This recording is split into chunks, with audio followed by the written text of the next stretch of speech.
ஏனோ கோபங்கள் சொல்லடி உன்னை தீண்டாமல் உன்னை பார்க்காமல் கொஞ்சி பேசாமல் கண்ணில் தூக்கமில்லை என்னுள் நீ வந்தாய் நெஞ்சில் வாழ்கின்றாய் விட்டு செல்லாதே இது நியாயமில்லை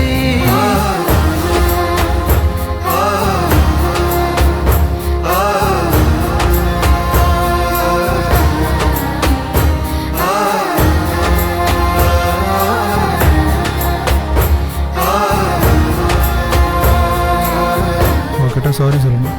அதுக்கப்புறம் நானே கிளம்பிடுறேன். அவ இங்க இல்ல அஜய், அவ பாட்டி வீட்டில் இருக்கா. அது எங்க இருக்குன்னு சொல்ல மாட்டேன். உன் சாரி அவகிட்ட நான் சொல்லிடுறேன். சாரியா?